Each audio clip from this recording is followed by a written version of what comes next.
Assalamu alaikum and welcome back to our channel, Pakistan Zindabad, the next world superpower. Today we're going to tackle a really tough question. What happens when a nation's guiding principles get lost? We're diving deep into the foundational vision for Pakistan's judiciary, as imagined by its founder, Muhammad Ali Jinnah. And we'll look at the critical moments when, according to one scholar, that vision really began to fade. Now, this is a big topic, and for this explainer, we are in episode 27 of our series, drawing directly from the incredible book Quaid-e-Azam of Pakistan, written by Mr. Zaheer Ahmad Meer. He's a constitutional lawyer, and he presents this powerful, and for some, a really difficult argument about the country's legal destiny. And the author, he really doesn't pull any punches. He puts forward what he calls a difficult truth, that one of the most vital pillars of the entire state was, in fact, one of the very first to start faltering. And look, who is Mr. Meer to say this? Well, his perspective is absolutely key here. He's not some outside critic just throwing stones. This is a constitutional and corporate lawyer who has spent his entire career defending the very legal principles that the Quaid laid out. So that's what gives his analysis such a unique and, you could say, heavy weight. So here it is. This is the central and pretty stark thesis of this whole chapter. Meer asserts that the judiciary, the one institution that was literally designed to be the guardian of the Constitution, was among the first to drift away from Jinnah's founding vision. I mean, that is a powerful claim, and it really sets the stage for everything else we're about to discuss. Okay, so if the judiciary drifted, you have to ask, what exactly was it drifting from? To really understand the deviation, you first have to understand the original blueprint, right? What were Jinnah's core principles for the nation's courts? What was the actual vision? Well, Mr. Meer argues that Jinnah's vision was built on four, let's call them unshakable pillars. First, it had to be absolutely free from any political pressure. Second, the people in it had to be morally upright, with unimpeachable integrity. Third, and this is a big one, fearless. Fearless enough to hold even the most powerful people to account. And finally, an absolutely uncompromising commitment to justice. For Jinnah, fairness was just non-negotiable. And the Quaid himself, he boiled this entire philosophy down into one single powerful sentence. The first duty of a court is to do justice without fear or favor. It's so simple, so direct, and it is the absolute heart of his ideal for the entire judicial system. Now, to help us really grasp this ideal, the author uses this incredible metaphor. He argues that Jinnah wasn't just trying to build a system of rules and regulations. No, he was trying to build an impenetrable structure of principles. A fortress. Just think about that word for a second. What does it imply? Strength, defense, a bastion protecting everything precious inside from any attack from the outside. Jinnah didn't just want a court system. He envisioned the judiciary as the nation's fortress of constitutional morality, the ultimate defender of its legal and ethical soul. And this right here is the crucial question that the author really forces us to confront. The vision was crystal clear, the ideal was incredibly strong, but was the foundation of this fortress actually strong enough to withstand the pressures that were just around the corner? That question leads us to the most difficult part of the author's entire argument. He actually pinpoints the moment when this fortress, this incredible vision, began to show its very first cracks. And get this. This wasn't some slow erosion over decades. The drift, he argues, started almost immediately. The text is direct. Soon after his passing, this fortress began to crack. It really suggests that the vision was so deeply tied to the visionary himself that without him, its foundations were immediately tested and, well, found wanting. So, okay, a few cracks appeared. What were the consequences? Why does this matter?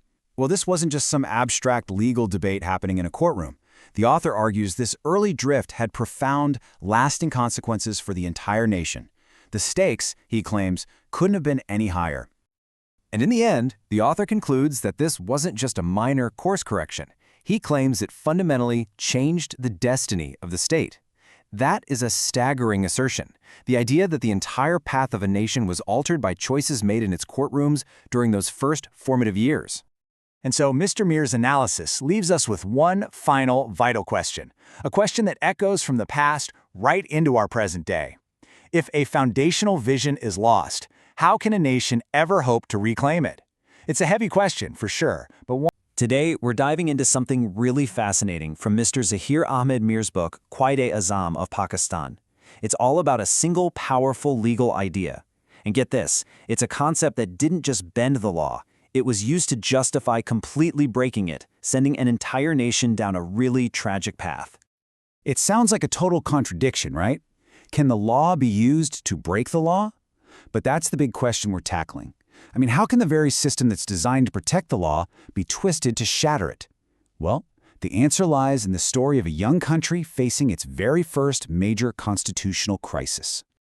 So to really get what happened, we need to rewind the clock. We're heading back to the 1950s, a time of just complete political chaos for the brand new nation of Pakistan. Just try to picture it. You have a country that's not even a decade old, and it's already struggling to find its feet. Political stability? Not a chance. Governments were coming and going.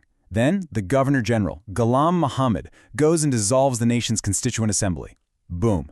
The whole country is thrown into a crisis. Everyone was desperate for some kind of stabilizing force, a guardian to protect their new, fragile constitution. So naturally, where does everyone look? All eyes turn to the judiciary, which was led by Chief Justice Muhammad Meer. You see, the courts were seen as the ultimate defenders of the law, the one institution that was supposed to be above all the political mess, ready to protect the constitutional order. This was supposed to be their moment to shine. But, and this is a huge but, right at this critical moment when the nation needed a protector more than ever, its chosen guardian took a fateful and, frankly, a disastrous wrong turn. I mean, just look at this. The contrast couldn't be more stark. Their duty was so clear. Be the shield for the Constitution. But what did they do instead? They protected the very people who were breaking it. This decision, this was the moment that changed everything. And the way they did it was by introducing a legal concept so powerful and so dangerous that Mr. Meer's book calls it a kind of poison that seeped into the nation's bloodstream. So what exactly is this doctrine of necessity? Think of it like a legal backdoor. It basically argues that if things get chaotic enough, you can do something totally illegal, like say seize power, and then have it declared legal after the fact, all because it was supposedly necessary to restore order. Necessity makes lawful that which is otherwise unlawful. Just let that sink in. This one sentence became the legal excuse that would echo for decades, putting a stamp of approval on actions that were, by all accounts, illegal. And once that legal door was kicked open, oh man, the consequences were immediate and they were devastating. It set off this massive chain reaction of damage. Mr. Meer does not pull any punches. Calling it the greatest betrayal really shows you how big of a deal this was. This wasn't just a bad ruling. It was an attack on the very soul of the nation's founding principles. And check out what this idea of necessity was used to justify. We're not talking about small things here. We're talking about dissolving elected assemblies, tearing up entire constitutions, validating military coups, and just suspending people's basic human rights. The scale of it is just staggering. And here's the real kicker, the ultimate irony. The one institution that was supposed to guarantee stability actually became an engine for chaos. By giving legal cover to all these unconstitutional moves, the judiciary became, as the book says, a partner of instability. And this partnership wasn't just a one-time thing. That single decision created a whole legacy of derailment. It left this deep, lasting wound on the country's entire democratic journey. This quote from the book is so important for understanding the long-term damage. The court had basically just handed out a playbook. It sent a clear message to any future authoritarian ruler.